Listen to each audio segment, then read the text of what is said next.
nibwo na kane hafi aho ngaho niba nibuka neza 15 niho na 14 15 nibwo namenyanye na barabana batoya barabana bakiri bato cyane ba Vestina nibwo namenyane nabo ariko ubu ngubu nzanye message muzaniye uyu Vestina ni message ivuga ngo hari abantu bari hafi ye cyane ariko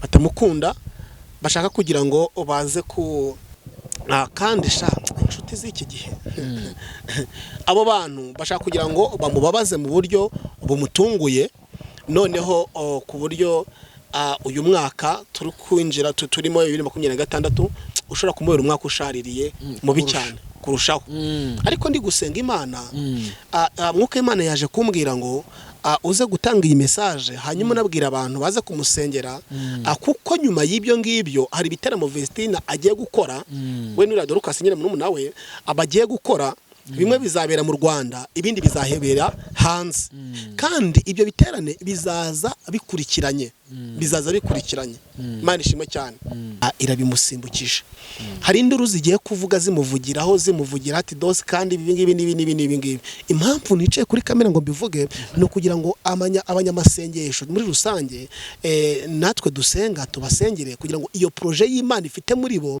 hari amasengesho twe dusenga tuvuge ngo Mana n'abatarakumenya n'abatarahinduka batari mu nzira yawe wishimira bakumenye bavuga imirimo n'ibitangaza bya Imana ishimwe.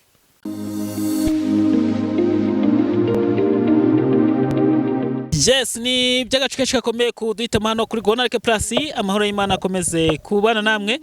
Njyewe nitwa David, ninjye mugiye kubana muri kiganiro nkanakiyobora, ariko nanone ndabasuje nose mwamuherereye mwamuri mu Rwanda cyangwa hanze y'u Rwanda, mwumve ko mbasuje kanabwira ko mbakunda cyane bive ku mutima. Ndabakunda cyane bive ku mutima, sinakwicara n'uyu muntu turi kumwe hano kuri kamera Gonareke Plus. Uyu munsi turi mu karere ka Musanze, niho twicanye turi kugana n'uyu mukozi w'Imana Innocent. N'umuhanuzi Imana yagiriye neza mu gihe ngiki, n'umuhanuzi Imana yahaye impano zikomeye, n'umuhanuzi Imana ikoresha imirimo n'ibitangaza, n'umuhanuzi abantu bose wahanura abantu benshi byabo birasubira cyangwa se byabo birasubizwa, n'umuhanuzi Imana yagifasha mu bihe bitandukanye. N'uyu munsi niwe turi kumwe nawe tuje kuganira nawe, yitwa Innocent Rungano. Ndashaka kuvuga ka Rungano. Rungano umeze ute? Meze neza ndashima Imana. Uragaragara neza muri rusange. Ibiri mu masezerano. Nako Rungano wambara neza no kuri kw'Imana. Wambara neza pe. Ibi na amasezerano y'Imana twigeze twambara ubusa ariko Imana itubwira ko tuzambara. Hanyuma rero tuzatangira ikiganiro, ndagira ngo dufashe n'ubundi tubanze twiragize Imana. Yego. Twasenga Imana. Tala silebo on tala shay demanda nommé la silebo chanter les boni haile sai imla entre de monde hailo bla sai dim la hailo shay demanda imla haini la kitala donde la mandanga la shangele mondenga ya shaiba oria bobo saidi masaidi mna hai ala silebo saidi manda saidi hailo na hailo saidi ma oreda silebo nema de la côte de ma te la silebo nema de la contele shandala mandala ngole mangai shani ma imla oli shile mro hailo no ishi amanda silabo inamanda l'homme si ela ve l'homme entre le hailo shi una sign man about she ela in la hain tobe si von imnasi ada amen. Hanyuma umeze ute? Meze neza ndashima Imana. Umurimo w'Imana umurimo w'Imana nta kibazo turashima. Nkunze kuvuga ni kwa papa wawe ndabizi, ariko iyo tuvuye kwa papa tuvuga ati akazi boss yabatumye kameze gate. Akazi boss yabatumye kameze gate? Akazi boss yadutumye no kugakora neza ukabishaka. Rimwe na rimwe wakererwa kugerayo kwirukanka tukavuga ati boss wantumye adasanga narakerewe mu nzira ukagira va wirukanka. Nibwo usanga umuntu wenda akagira gutya akavuga ngo icyumwe ntago kirasha dafashemo n'iminsi byo kwiriza ibyumweru bibiri ntibirapfa gushira ukweze ntikuraragira niba udafashemo nka kare cyangwa nk'icyumweru kimwe usenga Imana. Ubu ngubu ndimo gutegura amasengesho y'imisi 7 yego amasengesho y'iminsi 7 yego ayo wari urimo yasoje ryari narayasoje ndimo nayasoje mu cyumweru gishize niho nayasoje yego ariko kubera ko nyine ukwezi ndimo ku kwezi tuyo kwinjiramo numva amasengesho y'iminsi 7 ndi bufate uko turi kwinjiramo kwa gatatu n'amasengesho y'iminsi 7 no ku kwezi kwa kabiri yararangiye kandi no kuri yararangiye narayakoze yego ntago biba byoroshye ntago biba byoroshye pe niyo mpamvu kenshi ntabwo umuntu niba ba Hezekiyeli ba Yeremiya na Yesu ubwo arafashe iminsi 40 agasenga bitewe n'icyo yagiye guhura naco rero birasaba kugira ngo umuntu wese umunyamasengesho umunyamwuka agomba gufata umwanya wo kwiriza kugira ngo ahanure ibintu nyine atari gushakisha kenshi iyo wiyirije ibintu bigenda neza ku buryo wasengera umuntu haba ku burwayi haba kuki bigakunda kubera ko nyine uba wasenze yego harya buriya ntagisho kuri ngo mu masengesho bikaba ngombwa ko yacamo ntibibaho nta nubwo birabaho ubu se bibaye ngombwa nta kintu cyaba ngombwa cyatumatse amashenge nk'uburwayi buje ndebwe ngo nta kintu gishobora kuba ngombwa no wese nateguye amasengesho kwandi gutegura amasengesho y'imisi 7 kwezi kwa gatatu ngomba kubisengera Imana ikandinda imiraba y'ibyo burwayi yego kandi n'uburwayi butatuma ndakomeza gusenga wenda nshobora ko niwe burwayi ntabwo rwatuma ntakinze ntabwo pe nta urwaye bwatuma ntasenga ntabwo bishoboka ntabwo bubaho ngiye nimba navuze ngo nkabwira Imana ngo mfasha ngiye gutegura amasengesho y'imisi 7 ndi gusaka imbaraga na mwuka wera yuzuye muri ngewe cyane ariko se ubundi Innocent reka nkubaze nk'ubu iyo wakoze nk'amasengesho nibura nk'abantu bufite ibyifuzo byawe ugomba gusengera babangana iki noneho muri iyi minsi ndafite abantu benshi hari n'abantu bavuga bati koko murobanura ku butoni muri kudusengera ati cyangwa ni ikibazo ngomba kukubaza ariko mu by'ukuri ndafite abantu benshi pe hahandi nyine umuntu iyo mpamagaye akamfatisha icyo gito tuhita tugira gute dusengana ariko umuntu ashaka kumpamagara ndi gusengana n'undi akambura akavuga ati buriya byange kundi hari abantu asengera abandi oya ariko pe ngewe ndi umuntu usengera abantu bose ntarobanuye ntanagize gute kuko nzi uko wabintu uwampamagaye nawe mukumpema ntagazarobanura avuga ngo ibingo ndabihareza rungano cyangwa se ntago ndi bumuhe oya ngomba gusengera umuntu ntarobanuye kuko nzi ko Imana izabimpembera nkuko aya masengesho ndi kwiyiriza ngiye gufata mu kwezi kwa gatatu tugiye kwinjiramo ntagaruka kuvuga ngo nayanjye ndi kwiriza ngo Imana impa amafaranga ngo Imana impa akazi oya ahako no kwiriza kugira ngo umuntu wese tuzasengana umuntu wese nzasengera azagire umugisha azahembuke azabone ikimana ishaka ku buzima bwe yego niyo mpamvu rero tujya gute twiyiriza kugira ngo tubanze gutsinda twebwe ndetse nabo dusengeye Imana ibatsindishirize yego hanyuma Innocent uri umuhanuzi nibyo ndabyemera n'abantu iyo baguhamagaye bagasubizwa mbona banabyandika muri comment Imana ishimwe ko bafata nakanya bakajya kwandika muri comment ariko nyamuneka mujye munagiraho mukore subscribe mukore na like shayo mwakunze ikiganiro cacu bigenda neza bigenda neza cyane no kuri uri umuhanuzi uri umuvuga butumwa Imana yagiye gukoresha imirimo n'ibitangaza ko tukorana ibiganiro byinshi ndetse n'abantu bakagukunda ari benshi bra abantu baguhamaga kaba ari benshi bagerageza kubajira gute ndagerageza uko nshoboye pe ndagerageza uko nshoboye urumva hagiye mva nka mu gitondo hagira nka saa sita noneho nagira saa sita abantu bamwe bampamagaye tugasengana abandi bakambura saa sita nagira nkavuga ngo ngomba kureba ibindi bintu ngira gute ibindi bintu nkora ariko bijyanye nabyo n'umurimo w'Imana wenda sibyo urumva kenshi kubajira kose ni time management umuntu agomba kugira ariko hari Imana ikubwira ivuga ngo uyu mwanya jya ku musozi usengera abantu ari yuri wiherere usengera abantu usenge ari yuri jyanga usenge ari huri urumva rero nge gahunda yanjye gahunda Imana yampaye rwose pe nkora nyine uko umwuka w'Imana ampaye gukora ndetse ku managing uko nyine uko umwuka w'Imana bishaka kubera ko ari abantu bambamagaye kubera iki tukubura kubera iki niyo mpamvu mwihangane munambabarire ntago uri kuvuga ngo wenda mba nabishatse kugira ngo mbure hari gihe mumpamagara bampamagara benshi ari benshi pe ari benshi ndababwire ngo bari benshi ariko icyo nshimira Imana umuntu wese nsengeye aravuga ngo rungano Innocent Imana igumugisha Imana iri muri wowe nicyo kibazo nangiye gukurikizaho nkubaza abantu bagenda baguhamagara kenshi abo barakubonye nga hano ubu ubona Imana igenda isubiza ibyabo gute hari ukuntu umuntu wenda agusenya wenda umusengera atavuze wenda n'ikibazo cye ariko none akavuga ati ndashaka kugira ngo nsengere ndumva ntameze neza, ndumva ndemerewe, ndumva bitameze neza. Icyo gihe rero urasenga wamara gusenga nk'uko Imana akakubwira ibyo uvuga ukabivuga, wamara kubivuga akavuga ati burya wa munsi byari bimeze gutya. Ndashaka ngo winjire muri deep, ubona basubizwa gute, Imana ikora gute, nyine ndashaka ngo winjire deep tubwire neza. Hari igihe umuntu aguhamagara wenda yarafite amadeni, wenda ari umuntu aguhamagara wenda yarafite amadeni, niba byiza unadwe n'ingero. Uyu muntu wenda aguhamagara wenda yarafite amadeni, akavuga ati ni ukuri amadeni arandembeje, ni ukuri mbabarira unsengere nishyure aya madeni. Urumva fata umwanya rero ukagira gutyo ugasenga ukinginga ijuru, ugasenga byakubitana nuko uba wiyirije, byakubitana nuko wasenze wiyirije wagize gute ya madeni akabona igitangaza atazi ngo giturutse he. Ariko David, ariko ubushize sinakubwiye ngo hari umuntu bahe miliyoni 350 twasenze Imana igakora iby'imbaraga, undi nkavuga ngo ni 63 Imana yakoze iby'imbaraga. Nimugoroba wanyarikiye message aravuga ngo umukozi w'Imana ati ni ukuri, ati Imana iri muri wowe, itabaza iri muri wowe, ndirikazime. Ariko ati se ndavuga ati byagenze bite, ndavuga ngo ya Mana yawe ukorera yo mu ijuru. Nagize ngo nagiye kuvuga ngo ya Mana yawe. Ntago ari Mana yanjye, ni data wa twese mwiza. Nyoya we yavuze Imana yawe, ya Mana usenga. Ya Mana usenga yakoze imirimo, yakoze ibitangaza, yansubije. Yarafite ideni rya miliyoni 18 kandi sha umva inzu ye icyari gisigaye kwari uguteza. Cyakora avuga ati nzagusohokana rwose, ati ndavuga ati rwose Imana niyo kwizerwa, niyo kwiringirwa, kandi ni utanansohokana, ariko icyubaro cyamaze kugira ku Mana mu ijuru.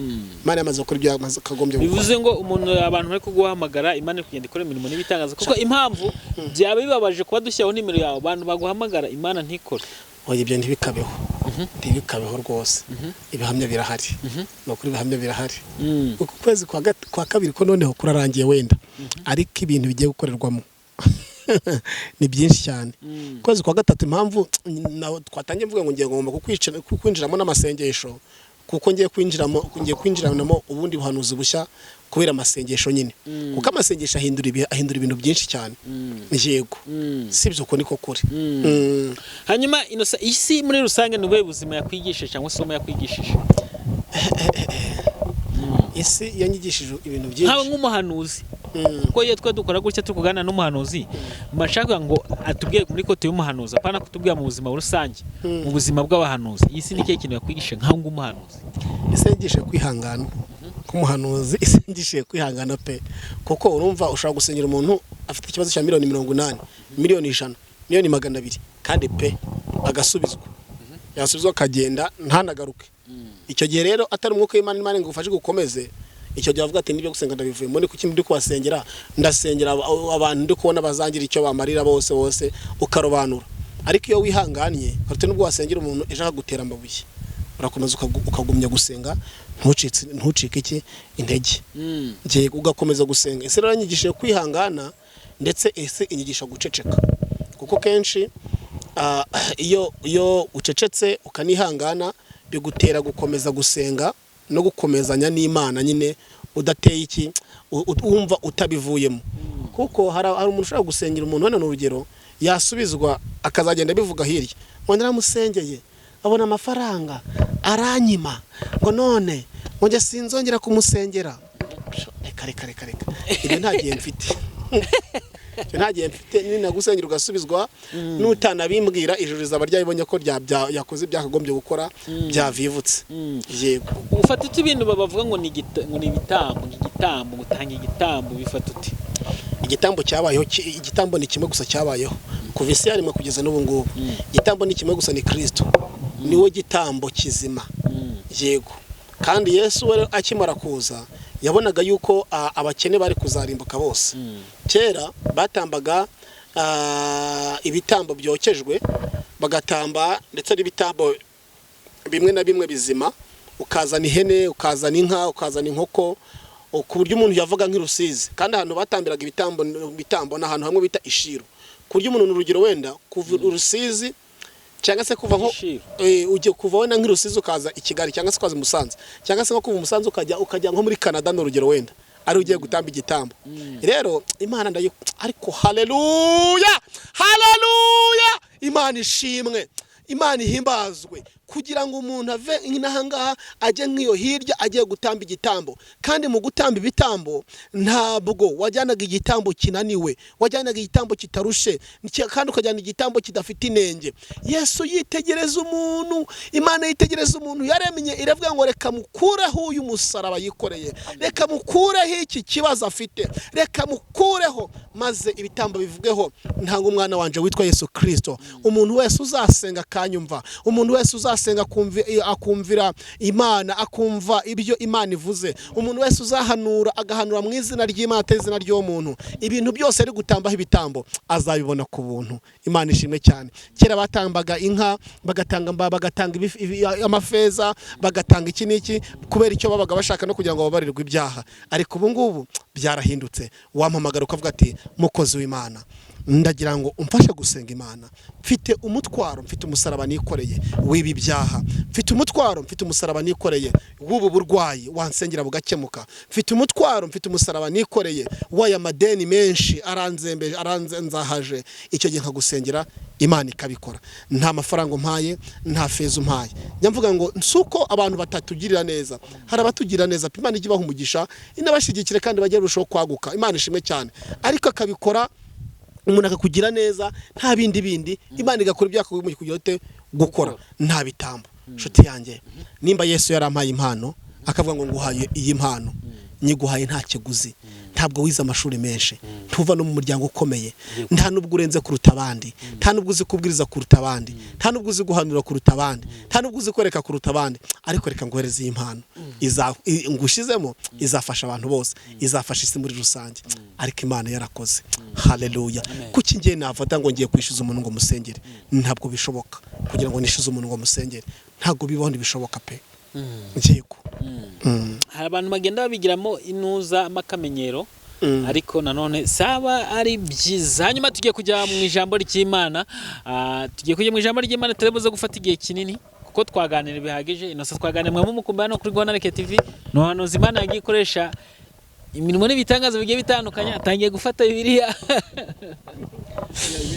ase ibibazo mikubaze nyuma cyangwa mbikubaze mbere reka nze kubikubaza nyuma yego ari ibibazo nshaka kukubaza nyuma reka nkwake mu ijambo ry'Imana ariko ibibazo nshaka kukubaza nyuma uraza kubimbya nyuma yo kuvuga ijambo ry'Imana ubu ngubu ndagucera inshinga cyane ugasanga duhaye byahumetswe n'umwuka wera utari muri modu neza ni karibu ijambo ry'Imana ko muri mu tangiriro 18:14 Bibiliya iravuze ngo hari ikinanira Imana hari ikinanira Uwiteka se mu gihe cyashizweho iki gihe cy'umwaka nikigaruka nzakugarukaho Sara byare umuhungu Imana ishimwe amen ndagira ngo mbwire abantu bose badukurikirane kuri Gone Arc Plus mbabwire ngo nta kinanira Imana mu gihe cyashizweho ngo kandi ikindi gihe nk'iki Uwiteka azakora ibyo yakagombye gukora ngo Sara azabyara ngo nzakugarukaho Imana ishimwe cyane rero nta kinanira Imana mu gihe cyashizweho uyu munsi wa none uruguca mu bintu bigoye mu bintu bikomeye mu bintu biremereye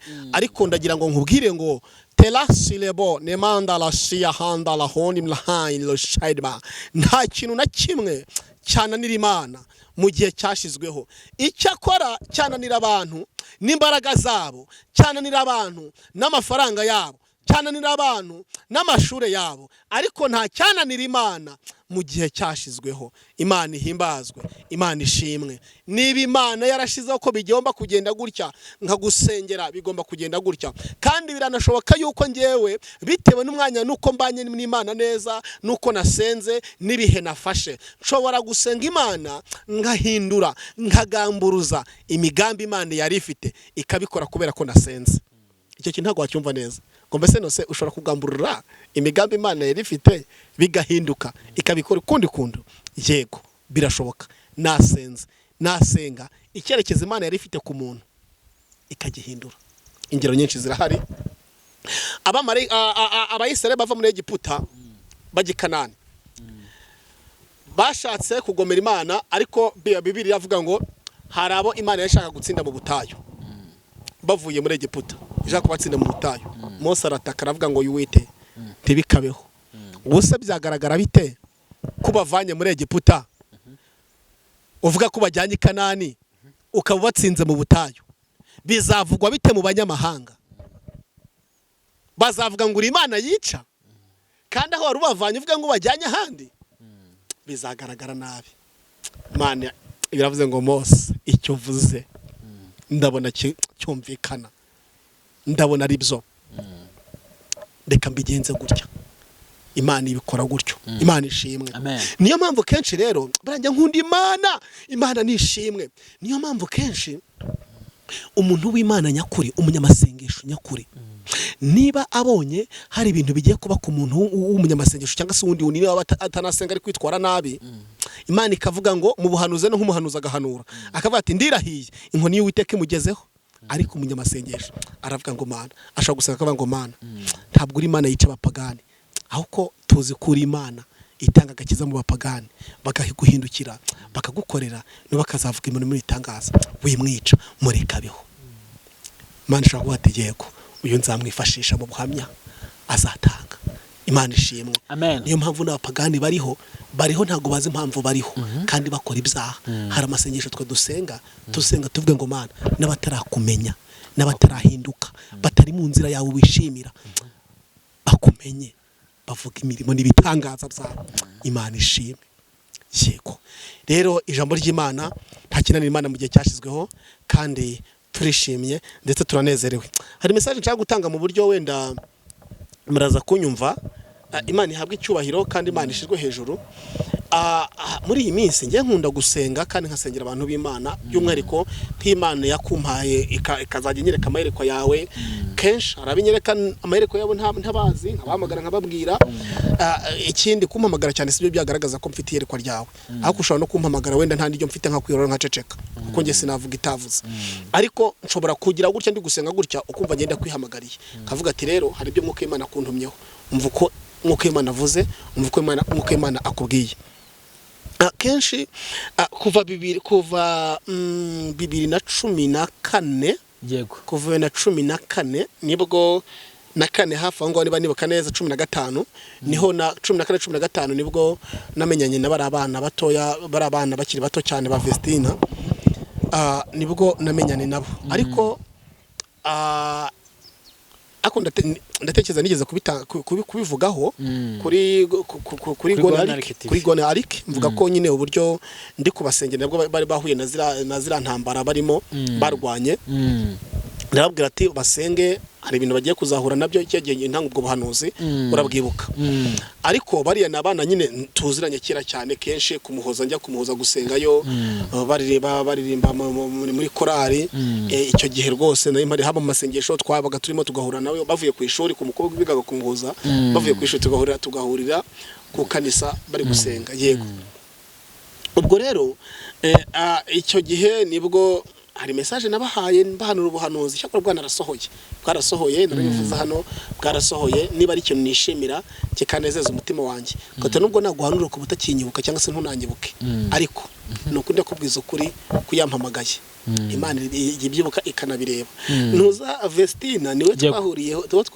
niho hashize 2023 je pense ndabyibuka na 2023 na 2 aho ngaho na kwashika microphone neza na 2 nibwo ndamusengeye ndi kuri live materaniro kuri live ndamusengera tumaze gusenga naho ahita akomeza arajyana nyine kwa kundi abantu baza bari kuri ntuza kuri live ngiye ndamusengera amaze kumusengera ahita agenda arakomeza ariko ubu ngubu nzanye message muzaniye uyu Vestina ni message ivuga ngo hari abantu bari hafi ye cyane ariko batamukunda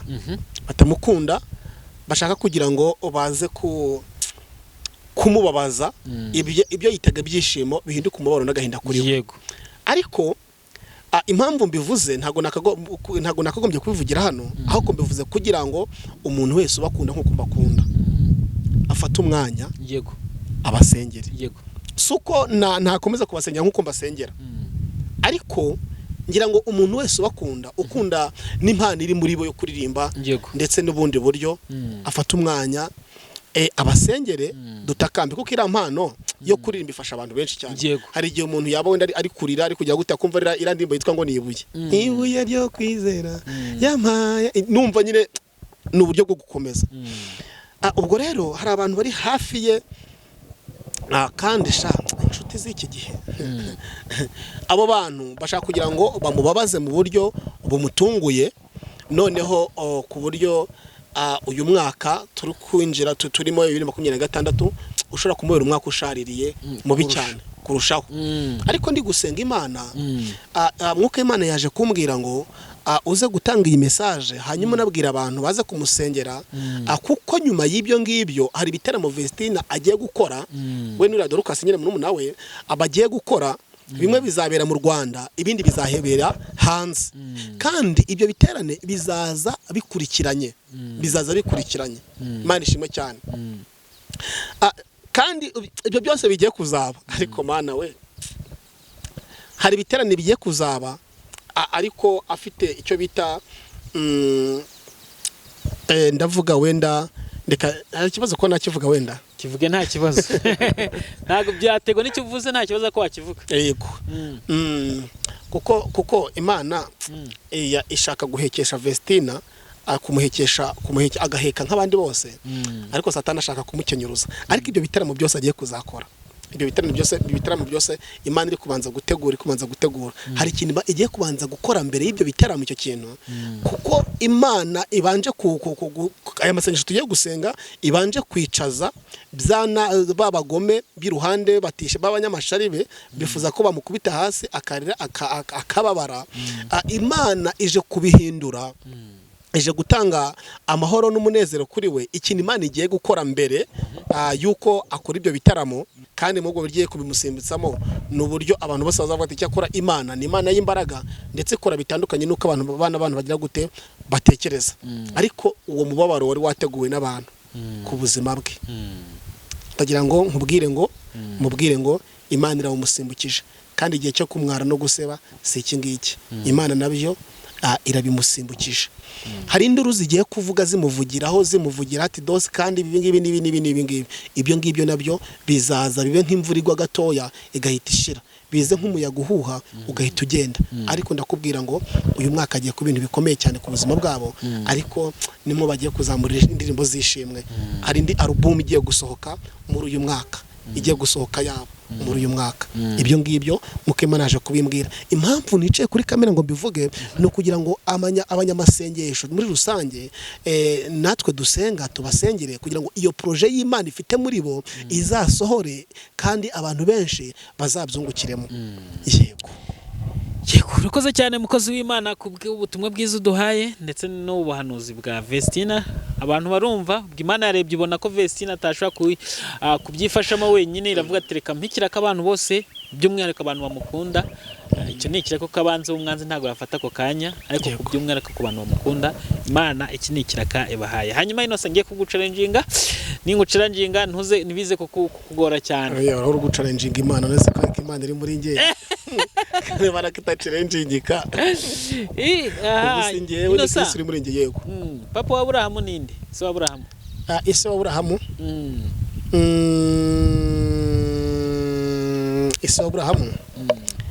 Aha, ise wa Abrahamu. Amasegonda 20 dusigaranye. Amasegonda 20. Ise wa Abrahamu ni Tera. Kiragutsinze. Hanyuma rero turi gusoza ikiganiro cyacu, mbangira ngo tange challenge ku bantu badukurikiye, nyaboneka mugende musome aho Innocent atabigenje neza, ariko namwe muze kudeza muri comment cyangwa se muze kunatwandikira namwe mutubwire, kuko hari ibyo tuba tutazi namwe mukaba mubiza. Ariko mwatwunganira Bibiliya ifite ibitabo 36 ahari 36. Igitabo cya mbere ni itangiriro, icyanyuma ni isezerano rishya byashuwe. Yego. Hanyuma rero nzaza mvuga ibitabo byose mbivuge mu mutwe.